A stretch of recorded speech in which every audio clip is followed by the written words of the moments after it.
Hi, ಹೇಗಿದ್ದೀರಾ ಎಲ್ಲರೂ? ಇವತ್ತು ಅವನು ಮತ್ತು ಶ್ರಾವಣಿ ಸೆಟ್ಟಲ್ಲಿದ್ದೀನಿ. ನೈಟ್ ಶೂಟ್ ನಡೀತಾ ಇದೆ. ಪ್ಲಸ್ ಒಂದು ಕಾರ್ ಥರ ಒಂದು ಜಾಗದಲ್ಲಿ ನಾವು ಶೂಟಿಂಗ್ ಮಾಡ್ತಾ ಇದ್ದೀವಿ. ಅದಕ್ಕೆ ಇವತ್ತು ಕ್ಯಾರವಾನ್ ತರಿಸಿದ್ದಾರೆ. So I thought why not use this opportunity. Caravan ಹೇಗಿರುತ್ತೆ ಒಳಗೆ ಅಂತ ನಿಮಗೂ ಒಂದು ವಾಕ್ ಥ್ರೂ ಕೊಡೋಣ ಅಂದ್ಕೊಂಡೆ. Caravan is nothing but a modified bus. ಕೆಲವು ಸಲ ಒಂದು ಫುಲ್ ಬಸ್ನ ಮಾಡಿಫೈ ಮಾಡಿ ಒಬ್ಬರೇ ಆರ್ಟಿಸ್ಟಿಗೆ ಕೊಟ್ಟಿರ್ತಾರೆ. ಕೆಲವು ಸಲ 2 ಬಾಕ್ಸಸ್ ಮಾಡಿರ್ತಾರೆ ಇಬ್ಬರು ಆರ್ಟಿಸ್ಟ್ಗೆ. ಇವತ್ತು ನನಗೆ ಕೊಟ್ಟಿರೋದು is a double box caravan. ಇದು ನನಗೆ ಅಲೋಕೇಟ್ ಆಗಿರೋ space. So I am sure ನಿಮಗೂ ಕ್ಯೂರಿಯಾಸಿಟಿ ಇರುತ್ತೆ ಕ್ಯಾರವಾನಲ್ಲಿ ಏನು ಮಾಡ್ತಾರೆ ಆರ್ಟಿಸ್ಟ್ಗಳು, ಅಲ್ಲಿ ಏನಿರುತ್ತೆ ಅದರೊಳಗಡೆ ಅಂತ. ಸೊ ಅದಕ್ಕೆ ಇವತ್ತು I wanted to show you. Come. So ಇದೇ ಎಂಟ್ರೆನ್ಸ್. ಆ ಡೋರ್ ನೋಡಿ, ಅದಕ್ಕೆ ಬ್ಲ್ಯಾಕ್ ಕಲರ್ ಶೀಟ್ ಹಾಕಿದ್ದಾರೆ, ಸೀತ್ರೂ ಇರಬಾರ್ದು ಅಂತ. ಬಿಕಾಸ್ ಕಾಸ್ಟ್ಯೂಮ್ ಚೇಂಜಸ್ ಎಲ್ಲ ಇಲ್ಲಿ ನಡೆಯುತ್ತೆ. ಹಾಗಾಗಿ ಇದು ಬೆಡ್. ಇಲ್ಲಿ ಬ್ರೇಕ್ ಟೈಮಲ್ಲಿ ವಿ ಕ್ಯಾನ್ ರೆಸ್ಟ್. ಇಲ್ಲ ಅಂದರೆ ನಾನು ಊಟ ಯೂಶ್ವಲಿ ಅಲ್ಲೇ ಮಾಡೋದು. ಅಪ್ಪ ಅಮ್ಮನೆಲ್ಲ ಕರ್ಕೊಂಡು ಹೋದರೆ they have a place to sit. So ಅವರಲ್ಲಿ ಕೂತ್ಕೊಳ್ಬೋದು. ಇಲ್ಲೊಂದು ವಿಂಡೋ ಇದೆ. ಇವಾಗ ಕತ್ಲೆ ಆಗಿಬಿಟ್ಟಿದೆ, ಸೊ ಹಾಗಾಗಿ ಅಲ್ಲಿಂದ ಏನೂ ಕಾಣೋದಿಲ್ಲ.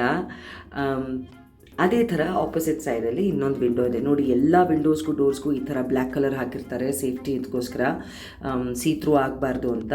ಸೊ ನೆಕ್ಸ್ಟ್ ಎ ಸಿ ಇದೆ. ಎ ಸಿನ ನಾನು ಆನ್ ಮಾಡಿಲ್ಲ, ಹೊರಗಡೆ ತುಂಬ ಚಳಿ ಇದೆ ಅಂತ. ಕ್ಯಾರವಾನಲ್ಲಿ ಎಲ್ಲ ಕಡೆ ಈ ಥರ ಲೈಟಿಂಗ್ಸ್ ಹಾಕಿರ್ತಾರೆ. ಮೇಕಪ್ ಕಾಸ್ಟ್ಯೂಮ್ಗೆ ಲೈಟಿಂಗ್ಸ್ ತುಂಬ ಇಂಪಾರ್ಟೆಂಟ್. ಈ ಥರ ಒಂದು ಮೇಕ್ ಶಿಫ್ಟ್ ಟೇಬಲ್ ಇರುತ್ತೆ ಅಲ್ಲಿ. ಅದರಲ್ಲಿ ಸಮ್ಟೈಮ್ಸ್ ನಾನು ಕೂತ್ಕೊಂಡು ಊಟ ಮಾಡ್ತೀನಿ. ಮನೆಯಿಂದ ನಾನು ಲಂಚ್ ಬಾಸ್ಕೆಟ್ ಬಂದಿದೆ ನೋಡಿ. ನೆಕ್ಸ್ಟ್ ಟೈಮ್ ಯಾವಾಗಲಾದರೂ ಆ ಬಾಸ್ಕೆಟಲ್ಲಿ ಏನಿದೆ ಅಂತ ನಿಮಗೆ ತೋರಿಸ್ತೀನಿ.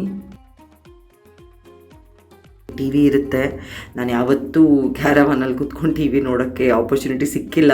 Because most of the time ಶೂಟಲ್ಲೇ ಬ್ಯುಸಿ ಆಗಿಬಿಟ್ಟಿರ್ತೀನಿ. ಬರೀ ಬ್ರೇಕ್ ಟೈಮಲ್ಲಿ ಬಂದು ಊಟ ಮಾಡೋದು, ಆ ಥರನೇ ಯೂಸ್ ಮಾಡೋದು. This is very important part of the caravan ಆರ್ಟಿಸ್ಟ್ಗಳಿಗೆ. ಬಿಕಾಸ್ ದಿಸ್ ಇಸ್ ವೇರ್ ನಮ್ಮ ಮೇಕಪ್ ಹಾಗೆ ನಮ್ಮ ಹೇರ್ ಡ್ರೆಸ್ಸಿಂಗ್ ಎಲ್ಲ ಇಲ್ಲೇ ನಡೆಯೋದು. ಇದಕ್ಕೆ ಡಿಫ್ರೆಂಟ್ ಟೈಪ್ ಆಫ್ ಲೈಟಿಂಗ್ ಇಟ್ಟಿದ್ದಾರೆ ನೋಡಿ. ವಾರ್ಮ್ ಲೈಟಿಂಗ್, ಮೇಕಪ್ಗೆ ಯೂಸ್ ಆಗುತ್ತೆ ಆ ಲೈಟಿಂಗ್ ಅಂತ. ಇಲ್ಲಿ ನಮ್ಮ ಮೇಕಪ್ ಐಟಮ್ಸ್ ಎಲ್ಲ ಇಟ್ಕೋಬೋದು. ಇಲ್ಲೇ ಮೇಕಪ್ ಮತ್ತು ಹೇರ್ ಸ್ಟೈಲ್ ಎಲ್ಲ ನಡೆಯೋದು. ಇಲ್ಲೊಂದು ಮೈಕ್ರೋ ಓವನ್ ಇದೆ, ಕೆಳಗಡೆ ಒಂದು ಫ್ರಿಡ್ಜ್ ಇದೆ. ಸೊ ಊಟ ಬಿಸಿ ಮಾಡ್ಕೋಬೋದು. ಇಲ್ಲ ಫ್ರಿಡ್ಜಲ್ಲಿ ಏನಾದರೂ ಕೋಲ್ಡ್ ಐಟಮ್ಸ್ ಇಟ್ಕೋಬೋದ್ರೆ ಇಡ್ಬೋದು. This a life size mirror. ಅಲ್ಲೇ ಕಾಸ್ಟ್ಯೂಮ್ ಚೇಂಜ್ ಆದಮೇಲೆ you can check yourself. ಒಂದು ಟಾಯ್ಲೆಟ್ ಇದೆ. ಇಲ್ಲಿ ಬರೀ ವಾಶ್ ಬೇಸಿನ್ ಮತ್ತು ಕಮೋಡ್ ಇದೆ ಅಷ್ಟೇ. ಬಟ್ ಕೆಲವು ಕ್ಯಾರವಾನ್ಗಳಲ್ಲಿ ದೊಡ್ಡ ಬಾತ್ರೂಮ್ಸೇ ಇರುತ್ತೆ. ಇನ್ ಕೇಸ್ ನೀವೇನಾದರೂ ಫೈಟ್ ಸೀನ್ಸ್ ಆ ಥರ ಇದ್ದರೆ ಅದರಲ್ಲಿ ಧೂಳು ಜಾಸ್ತಿ ಇರುತ್ತೆ, ಅಥವಾ ಗೆಟಪ್ ಸೀನ್ಸ್ ಇದ್ದರೆ ಅದರಲ್ಲಿ ಮೇಕಪ್ಪು ಎಲ್ಲ ತುಂಬ ಜಾಸ್ತಿ ಇರುತ್ತೆ. ಸೊ ಇನ್ ಕೇಸ್ ಶೂಟ್ ಆದಮೇಲೆ if you want to take a hot shower, ಅದಕ್ಕೆ ಆಪರ್ಚುನಿಟಿ ಇರುತ್ತೆ. ಕ್ಯಾರವಾನ್ ಒಳಗಿಂದ ಹೇಗಿರುತ್ತೆ ಅಂತ ನಾನು ಇವತ್ತು ನಿಮಗೆ ತೋರಿಸಿದ್ದೀನಿ. ವಿಡಿಯೋ ಇಷ್ಟ ಆದರೆ ದಯವಿಟ್ಟು ಕಮೆಂಟ್ಸಲ್ಲಿ ಹೇಳಿ. Meet you in my next video.